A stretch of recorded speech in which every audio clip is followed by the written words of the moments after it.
Avez-vous déjà regardé le ciel nocturne en vous demandant si nous sommes seuls dans l'univers? Avec des milliards d'étoiles rien que dans notre galaxie, les mathématiques suggèrent que la vie extraterrestre devrait être courante. Des civilisations intelligentes? Presque inévitables. Mais alors, pourquoi personne n'a répondu? Cette question simple a des implications profondes. En 1950, pendant un déjeuner au laboratoire national de Los Alamos, le physicien Enrico Fermi a posé exactement cette question qui hante encore la communauté scientifique. Où sont-ils tous? Il avait calculé que, même avec des estimations conservatrices, notre galaxie devrait regorger de civilisations intelligentes.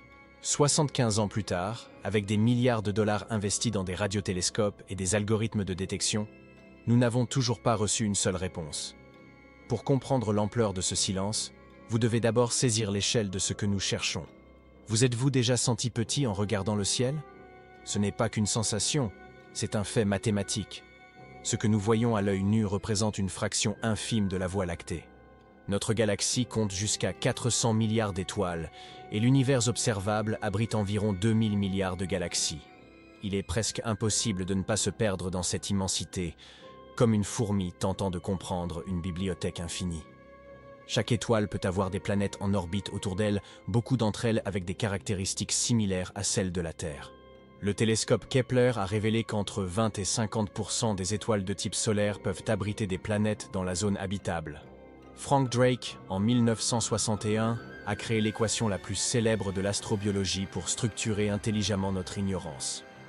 Les estimations varient drastiquement, de quelques-unes seulement jusqu'à 100 millions de civilisations rien que dans la Voie lactée. Avec des dizaines de milliards de mondes potentiellement habitables seulement dans notre galaxie, surgit un doute qui dérange même les scientifiques les plus sceptiques. Si le cosmos est si plein de possibilités, pourquoi tout semble-t-il si silencieux? C'est ici que la grandeur de l'univers rencontre le mystère du silence. Comment se fait-il que personne n'ait fait signe en retour jusqu'à présent? Ni un message, ni un salut cosmique, ni un simple « nous sommes là ».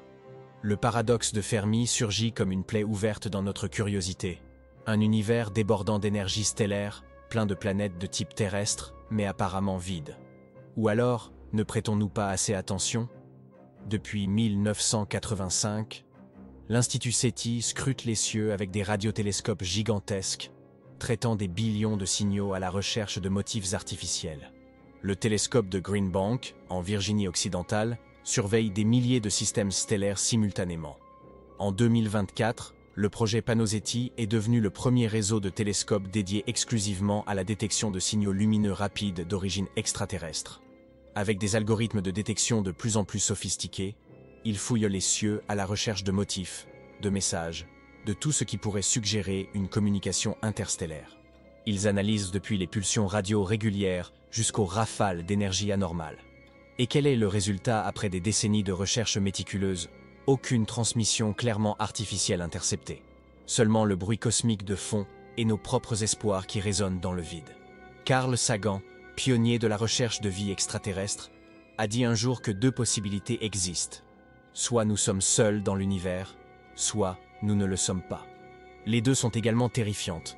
Mais il y a une troisième option que Sagan n'a pas considérée. Peut-être qu'ils sont là, et nous n'arrivons simplement pas à les voir. Cette possibilité nous mène à une question encore plus profonde. Si des civilisations avancées existent, à quel point pourraient-elles être avancées? Réfléchissez avec moi. L'univers a 13,8 milliards d'années.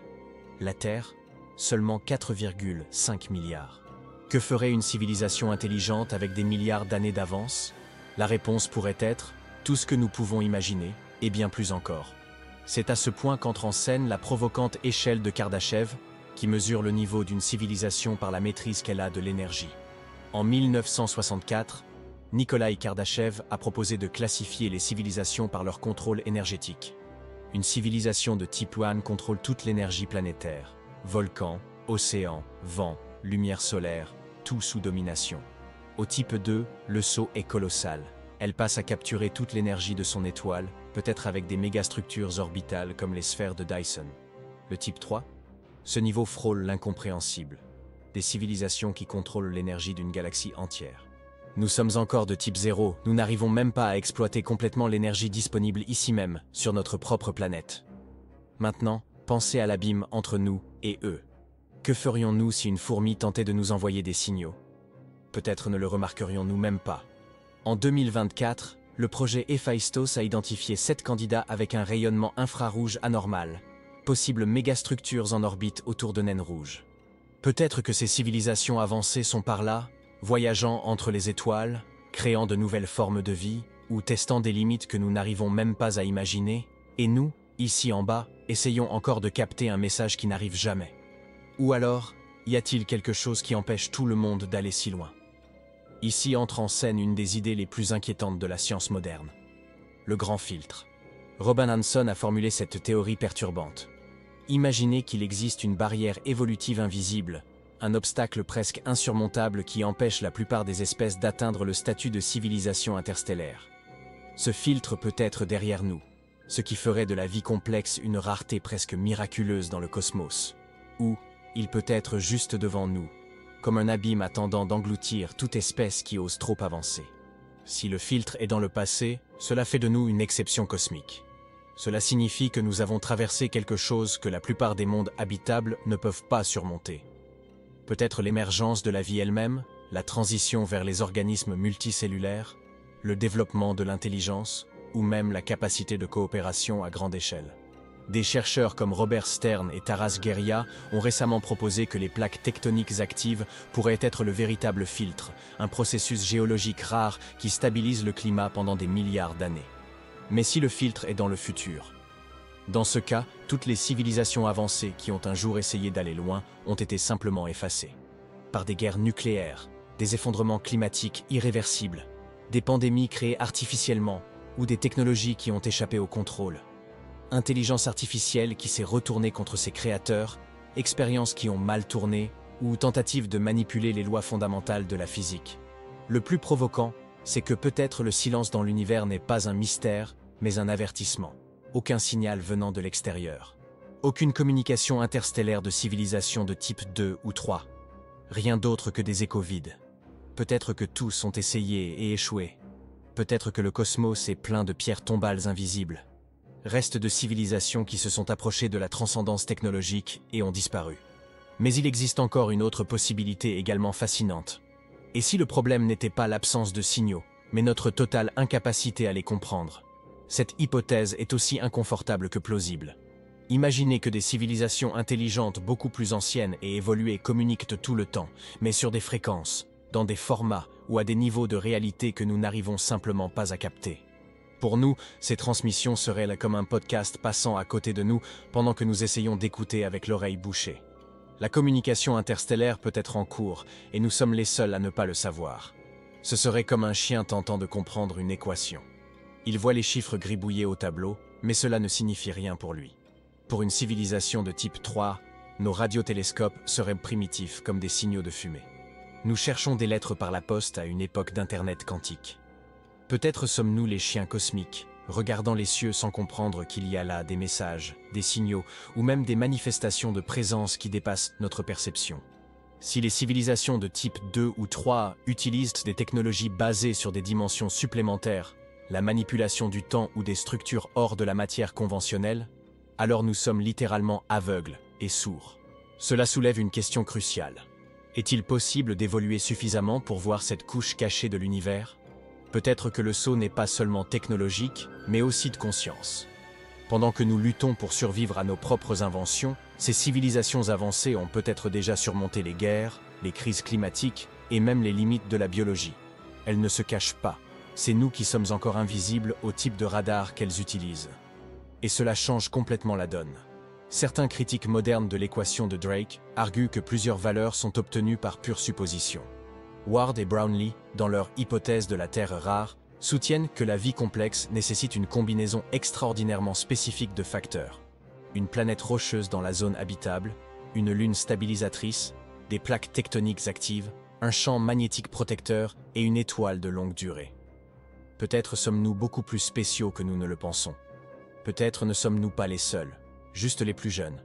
Comme des enfants regardant le ciel nocturne, pensant que personne n'est là parce que nous n'entendons pas de réponse. Mais et si elles ne faisaient qu'observer?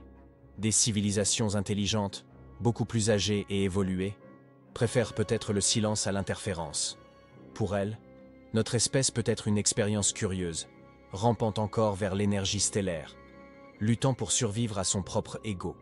Il se peut aussi que nous vivions un des moments les plus uniques de l'univers observable. L'instant où la vie commence à s'éveiller et à regarder dehors. Un point fragile de l'existence où nous ne voyons personne. Mais nous pourrions être entourés.